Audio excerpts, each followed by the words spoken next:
Hello everyone, मैं हूँ स्मिता और स्वागत है आपका स्मिता स्टाइल में।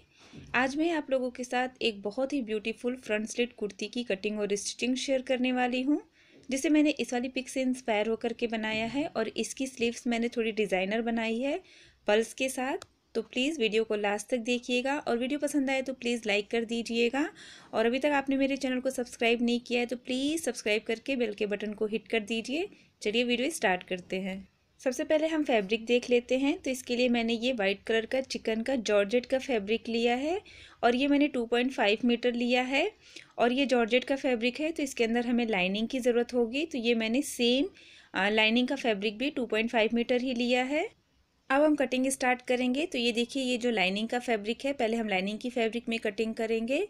और इसमें जो फ्रंट और बैक है दोनों की कटिंग हम एक साथ नहीं करेंगे, अलग अलग करेंगे, तभी इसकी जो फिटिंग है वो अच्छे से आएगी। तो ये जो लाइनिंग का फैब्रिक है इसे मैंने पूरा खोल लिया है और एक तरफ से इस तरीके से पहले हम इसे 2 फोल्ड करके अच्छे से बिछा लेंगे। तो ये देखिए, लाइनिंग की फैब्रिक को इस तरीके से मैंने 2 फोल्ड कर लिया है। वन साइड मेरी तरफ है। सबसे पहले हम लाइनिंग की फैब्रिक में लेंथ की मार्किंग करेंगे। तो उसके लिए जितनी भी आपकी सूट की तैयार लेंथ है, लाइनिंग की फैब्रिक को हम उससे 2 इंच कम कट करेंगे। तो मेरी जो सूट की तैयार लेंथ है वो है 42 इंच। तो यहाँ पे जो लाइनिंग का फैब्रिक है वो मैं 40 इंच पे कट करूँगी। तो ऊपर से इस तरीके से मेजरिंग टेप को रखते हुए पहले मैं 40 इंच पे इसे मार्क करूँगी। और इस मार्क से हम एक स्ट्रेट लाइन ड्रॉ करेंगे और यहाँ से फैब्रिक को कट कर लेंगे। अब ये जो पीस हमने कट किया है इसमें हम बैक पीस की मार्किंग करेंगे। अब ये देखिए, बंद साइड मैंने अपनी तरफ रखा है और ये जो खुली हुई साइड है उसे मैंने दूसरी तरफ रखा है। अब यहाँ ऊपर से हम अपनी मार्किंग स्टार्ट करेंगे। सबसे पहले हम शोल्डर का निशान लगाएंगे। तो उसके लिए जितना भी आपका शोल्डर का मेज़रमेंट है उसमें से मैंने 2 इंच कम कर दिया है, क्योंकि यहाँ पे मैं डीप नेक बनाने वाली हूँ। तो ये मैंने 5.5 इंच पे मार्क किया है। इसके बाद हम आर्म होल का निशान लगाएंगे। तो आर्म होल मैं 6.5 इंच पे मार्क कर रही हूँ। आप अपने मेज़रमेंट के हिसाब से मार्क कीजिएगा और इन दोनों पॉइंट को इस तरीके से मिला देंगे। इसके बाद यहाँ पे हम चेस्ट की मार्किंग करेंगे। तो उसके लिए जितना भी आपका चेस्ट का मेज़रमेंट है आप उसे 10 से डिवाइड कर लीजिए। मेरे केस में 10 से डिवाइड करने के बाद 10.5 इंच आता है। तो ये मैंने 10.5 इंच पे मार्क कर लिया है। और अब यहाँ से हम एक स्ट्रेट लाइन ड्रॉ कर लेंगे। इसके बाद ऊपर से हम 14 इंच पे मार्क करेंगे और यहाँ पे हम करेंगे वेस्ट की मार्किंग। और वेस्ट की मार्किंग करने के लिए जितना भी आपका वेस्ट का मेज़रमेंट है आप उसे 4 से डिवाइड कर लीजिए। मेरे केस में डिवाइड करने के बाद 9.5 इंच आता है। तो ये मैंने 9.5 इंच पे इस तरीके से मार्क कर लिया है। और यहाँ से भी हम एक स्ट्रेट लाइन इस तरीके से ड्रॉ कर लेंगे। इसके बाद वापस से ऊपर से हम 21 इंच पे मार्क करेंगे और यहाँ पे हम हिप की मार्किंग करेंगे। हिप की मार्किंग करने के लिए जितना भी आपका फुल हिप राउंड है उसे आप 4 से डिवाइड कर लीजिए। मेरे केस में डिवाइड करने के बाद 10.5 इंच आता है। तो मैंने ये 10.5 इंच पे यहाँ पे मार्क कर लिया है। और यहाँ पे भी हम एक स्ट्रेट लाइन ड्रॉ कर लेंगे। ये देखिए, कुछ इस तरीके से। अब ये जो हमने सारी मार्किंग की है उसे मिला देंगे। तो सबसे पहले ये जो हमने चेस्ट की मार्किंग की है और वेस्ट की मार्किंग की है उसको इस तरीके से मिलाएंगे। इसके बाद ये जो हमने वेस्ट की मार्किंग की है और हिप की मार्किंग की है उसको भी मिला लेंगे। अब यहाँ पे हम नेक की मार्किंग करेंगे। तो यहाँ पे मैं 2.5 इंच पे मार्क कर रही हूँ और इसकी जो गहराई है वो मैं 7 इंच पे मार्क कर रही हूँ। आप इसे अपने हिसाब से कम या ज़्यादा कर सकते हैं। और यहाँ से हम एक स्ट्रेट लाइन ड्रॉ करेंगे और सामने से भी एक लाइन ड्रॉ करके बॉक्स बना लेंगे।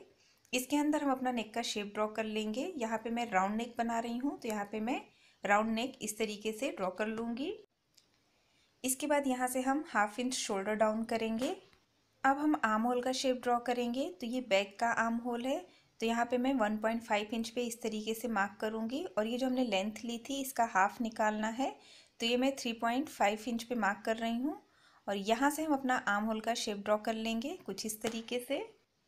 इसके बाद ये साइड में जो हमने चेस्ट और वेस्ट की मार्किंग की थी यहाँ हल्का सा हमें शेप देना है। तो हल्का सा कर्व शेप देते हुए इसे इस तरीके से ड्रॉ कर लेना है। अब यहाँ नीचे की तरफ हम घेरे की मार्किंग करेंगे। तो ये स्ट्रेट सूट है, इसमें घेरा ज़्यादा नहीं होता है। जितना भी आपका हिप का मेज़रमेंट है आप उतना यहाँ पे ले सकते हैं या उससे 1 या 2 इंच एक्स्ट्रा ले सकते हैं। तो ये मैं 11.5 इंच पे मार्क कर रही हूँ। इसके बाद ये जो हमने हिप की मार्किंग की है यहाँ से हम एक स्ट्रेट लाइन ड्रॉ करेंगे और नीचे जो हमने ये मार्किंग की है उसमें इस तरीके से हम मिला देंगे। तो ये हमारी मार्किंग हो गई है और अब इसमें हम अपनी सिलाई मार्जिन ऐड कर लेंगे। तो यहाँ पे मैं 1 से 2 इंच की सिलाई मार्जिन ऐड कर ले रही हूँ। तो ये हमारी मार्किंग कंप्लीट हो गई है और अब हम इसे कट कर लेंगे। इसके बाद यहाँ से हम नेक भी कट कर लेंगे। तो ये मैंने बैक पीस की कटिंग कंप्लीट कर ली है और अब हम फ्रंट की कटिंग करेंगे। इसके बाद ये जो हमारा बचा हुआ लाइनिंग का फैब्रिक है उसे मैंने इस तरीके से 2 फोल्ड करके बिछा लिया है। वन साइड मेरी तरफ है। अब इसके ऊपर जो हमने ये बैक का पीस कट किया है उसे रखेंगे और यहाँ देखिए मैंने 1/2 इंच जितनी मार्जिन छोड़ी हुई है, क्योंकि यहाँ पे हमें कट लगाना है, फिर इसे स्टिच करना है।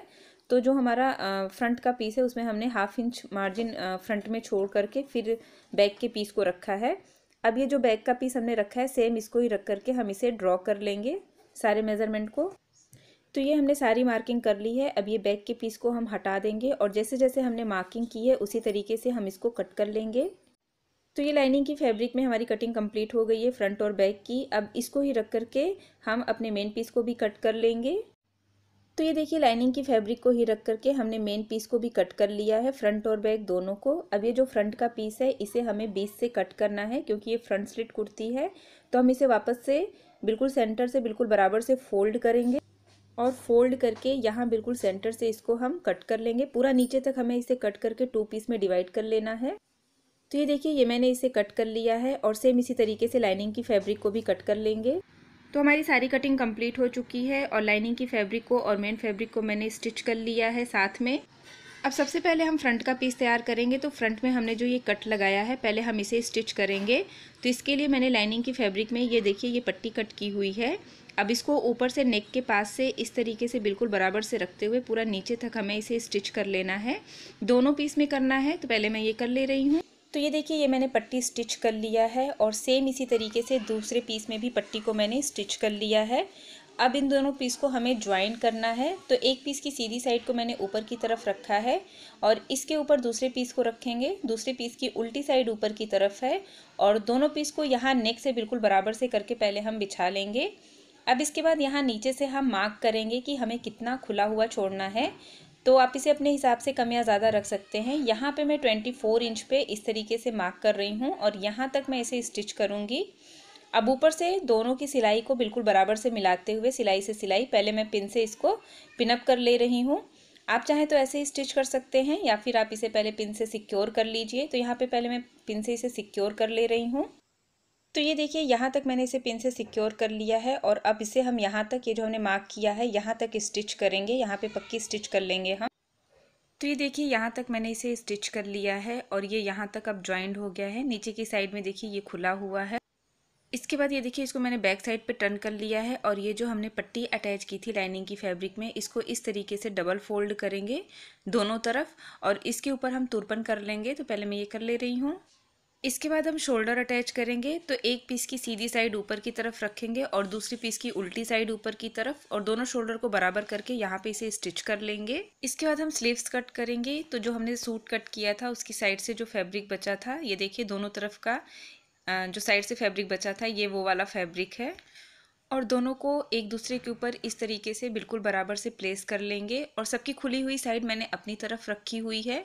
अब ये जो खुली हुई साइड है यहाँ पे ऊपर से मैं 2 इंच पे मार्क कर रही हूँ और पूरा नीचे तक हमें 2-2 इंच पे इसी तरीके से मार्क कर लेना है और एक स्ट्रेट लाइन इस तरीके से ड्रॉ कर लेना है। इसके बाद हम अपनी मार्किंग स्टार्ट करेंगे। अब ये जो हमने लाइन ड्रॉ की है यहाँ से आगे की तरफ हम 3 इंच पे ऊपर सबसे पहले एक मार्क करेंगे। जैसे हम अपनी स्लीव्स की कटिंग करते हैं अब सेम उसी तरीके से करना है और ये जो लाइन ड्रॉ की है यहाँ पे हम 3 इंच पे मार्क करेंगे। सब कुछ इस लाइन के इस तरफ ही हमें करना है और अब यहाँ से ये जो हमने 3 इंच पे मार्क किया है हम एक स्ट्रेट लाइन ड्रॉ कर लेंगे। इसके बाद हम लेंथ की मार्किंग करेंगे। तो मेरी जो तैयार लेंथ है वो है 19 इंच और उसमें मैं 2 इंच और प्लस करूँगी नीचे फोल्ड और सिलाई मार्जिन। तो यहाँ पे मैं 21 इंच पे इस तरीके से पहले एक मार्क कर लूँगी और यहाँ से भी हम एक स्ट्रेट लाइन ड्रॉ कर लेंगे। इसके बाद हम आर्म होल का निशान लगाएंगे। तो ये मैं 8 इंच पे मार्क कर रही हूँ, आप अपने मेज़रमेंट के अकॉर्डिंग करिएगा। और ये जो हमने 2 इंच की लाइन मार्क की है इसके इस तरफ से ही मैं मार्किंग कर रही हूँ। अब ऊपर जो हमने ये 3 इंच पे मार्क किया है और ये जो हमने 8 इंच पे मार्क किया है दोनों को इस तरीके से मिला देंगे। इसके बाद नीचे की तरफ जितनी भी आपकी स्लीव्स की गोलाई है उसे मार्क कर लीजिए। ये मैंने 5.5 इंच पे मार्क किया है, आप अपने मेज़रमेंट के अकॉर्डिंग करिएगा। और अब इन दोनों मार्क को हम इस तरीके से मिला देंगे। इसके बाद ये ऊपर जो हमने आर्म होल का निशान लगाया था, यहाँ पे हल्का सा कर्व शेप देते हुए हमें अपना शेप ड्रॉ कर लेना है, जो कि हमारी स्लीव्स का शेप होता है। इसके बाद यहाँ पे हम अपनी सिलाई मार्जिन ऐड कर लेंगे 1 से 2 इंच की। तो ये हमारी स्लीव्स की मार्किंग कंप्लीट हो गई है और अब हम इसको कट कर लेंगे। तो ये हमारी कटिंग कंप्लीट हो गई है और ये जो हमने स्लीव्स कट किया है वो 4 पीस में कट हुआ है।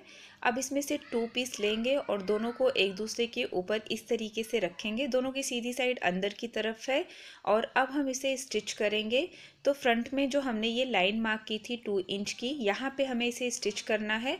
पूरा नहीं हमें स्टिच करना है, ऊपर से मैं यहाँ पे 2 इंच पे मार्क कर रही हूँ और ये जो हमने 2 इंच पे मार्क किया है यहाँ तक सिर्फ हमें इसे स्टिच करना है, बाकी खुला हुआ छोड़ देना है। तो ये देखिए, ये मैंने इसे यहाँ तक स्टिच कर लिया है और अब इसको हम ओपन करेंगे और बैक साइड पे टर्न करेंगे। इसके बाद जैसे हम अपना चौक बनाते हैं उसी तरीके से इसे हमें फोल्ड करना है। ये जहाँ पे हमने इसे स्टिच किया है वहाँ से बिल्कुल इस तरह से टाइट पकड़ना है और ये जो बचा हुआ फैब्रिक है इसे इस तरीके से 2 फोल्ड करना है और स्टिच करना है। आप चाहें तो इसे पहले पिन से सिक्योर भी कर सकते हैं, तो मैं इसे पहले पिन से सिक्योर कर ले रही हूँ। ये मैंने इसे पिन से सिक्योर कर लिया है और नीचे से अब इस तरह से स्टिच करते हुए वापस से नीचे ले जाना है घुमाते हुए, जैसे हम अपने सूट में चौक बनाते हैं। तो पहले मैं ये कर ले रही हूँ। तो ये देखिए, ये मैंने इसे स्टिच कर लिया है। अब यहाँ पे हमें पर्ल्स लगाना है, तो उसके लिए पहले मैं मार्किंग करूँगी और मार्किंग आप अपने हिसाब से कम या ज़्यादा डिस्टेंस पे कर सकते हैं। यहाँ पे मैंने 1.5 इंच पे मार्क किया है पूरे में। आप चाहें तो इसे 2 इंच पे या 3 इंच पे भी पूरे में मार्क कर सकते हैं। तो ये मैं 1.5 इंच पे पूरे में इस तरीके से पहले मार्क कर लूँगी। अब ये जो हमने मार्किंग की है यहाँ पे हमें पर्ल्स लगाना है, तो हाथ वाले निडल में मैंने थ्रेड डाल लिया है और थ्रेड को मैंने डबल रखा है। अब ये जो स्लीव्स है इसको हम बैक साइड पे टर्न करेंगे और ये जो हमने मार्किंग की है वहाँ से बिल्कुल सेंटर से थ्रेड को निकालेंगे और इसके अंदर हम एक पर्ल्स को इस तरीके से डाल लेंगे। इसके बाद ये जो हमने सामने की तरफ मार्किंग की है वहाँ से भी सेंटर से, फैब्रिक के सेंटर से डालेंगे और इसे बैक साइड पे निकाल लेंगे। इसके बाद हम इसको टाइट करेंगे, तो 2-3 बार इसी तरीके से इसको हम स्टिच करके बिल्कुल टाइट कर लेंगे ताकि हमारा ये जो पर्ल्स है वो निकले नहीं। और ये देखिए, इस तरीके से ये हमारी मोती यहाँ पे ज्वाइंट हो जाएगी। अब पीछे की तरफ इसे लॉक करके थ्रेड को हम कट कर लेंगे। इसके बाद सारी मोतियों को हमें इसी तरीके से अटैच करना है। मैं आपको एक और करके दिखाती हूँ। ये देखिए, जो हमने मार्किंग की है यहाँ से ये जो फैब्रिक है इसके सेंटर से हमें निडल को निकालना है और इसके अंदर हम एक मोती को पहले पिरो लेंगे और जस्ट इसके सामने जो हमने मार्किंग की है वहाँ से भी बिल्कुल सेंटर से ही हमें निडल को निकालना है, ऊपर नीचे कहीं से भी नहीं, बिल्कुल सेंटर से ही निकालना है। तभी ये जो हमारा पर्ल है बिल्कुल बीच में आएगा और इसे 1-2 बार और स्टिच करके हम इसे टाइट कर लेंगे। बाकी पर्ल को भी हमें इसी तरीके से स्टिच करना है दोनों स्लीव्स में। तो पहले मैं ये कर लेती हूँ, दोनों स्लीव्स तैयार कर लेती हूँ। तो ये देखिए, सेम इसी तरीके से मैंने पूरी स्लीव्स में ये मोती को अटैच कर लिया है। अब नीचे के रॉयजेस को इस तरह से डबल फोल्ड करेंगे और इसके ऊपर स्टिच कर लेंगे। स्टिच करने के बाद आप बिल्कुल किनारे पे चाहें तो एक और मोती अटैच कर सकते हैं या इसे इस तरह से ही खुला छोड़ सकते हैं यहाँ पे। तो पहले मैं इसे स्टिच कर ले रही हूँ। स्लीव्स कंप्लीट कर लिया है और ये देखिए, ये मैंने सूट में भी शोल्डर अटैच कर लिया है और अब हम इसके नेक को स्टिच करेंगे। तो नेक स्टिच करने के लिए मैंने ये और एक पट्टी कट की है और उसे ज्वाइन कर लिया है। अब इसे हम अपने नेक पे अटैच करेंगे। तो ये जो सूट है इसकी सीधी साइड मैंने ऊपर की तरफ रखी है और सीधी साइड से ही ये जो पट्टी हमने तैयार की है इसको बिल्कुल ढीला ढीला नेक के किनारे किनारे हमें स्टिच करना है। फ्रंट और बैक दोनों में ऐसे घुमाते हुए पूरे में हमें इसे स्टिच कर लेना है। तो पहले मैं ये कर ले रही हूँ। तो ये देखिए, मैंने पट्टी अटैच कर लिया है और अब हम इसमें छोटे छोटे से कट्स लगाएंगे ताकि इसे हम बैक साइड पे टर्न कर सकें। तो यहाँ पे हमें ध्यान देना है कि हमारी स्टिचिंग नहीं कटनी चाहिए और छोटे छोटे से कट्स लगा लेंगे।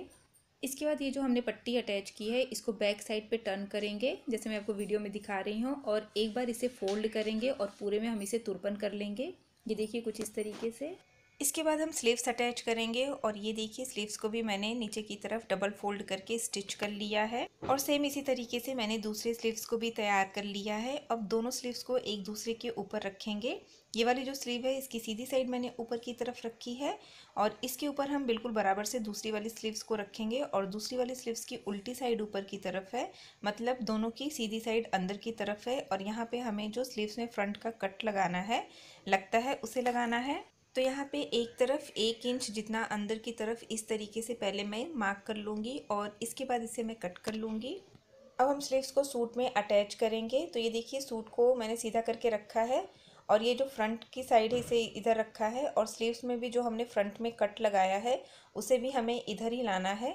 तो पहले स्लीव्स को इस तरीके से हम रख के देखेंगे और उसके बाद इसे ऐसे पलट लेंगे उल्टी साइड पे। अब सेंटर से सेंटर मिलाते हुए इस तरफ हमें स्टिच करना है और सेंटर से सेंटर मिलाते हुए दूसरी तरफ भी। आप चाहें तो इसे पहले पिन से सिक्योर कर लें। तो ये पहले मैंने इसे पिन से सिक्योर कर लिया है और अब मैं इसके ऊपर स्टिच कर लूँगी दोनों तरफ।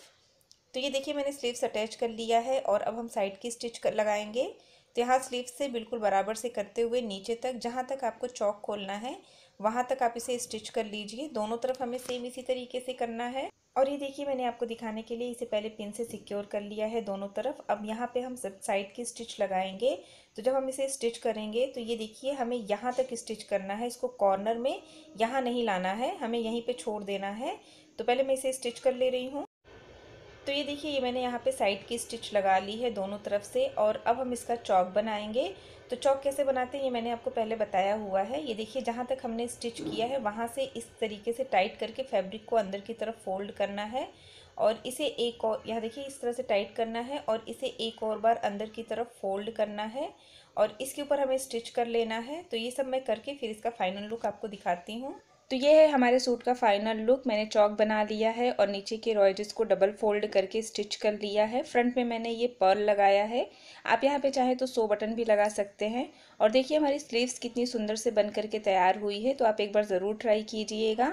वीडियो पसंद आया हो तो प्लीज़ लाइक कर दीजिएगा, ज़्यादा से ज़्यादा लोगों के साथ इसे शेयर कीजिएगा। तो मिलते हैं नेक्स्ट वीडियो में, तब तक के लिए बाय बाय और आप सभी लोगों को हैप्पी दीपावली।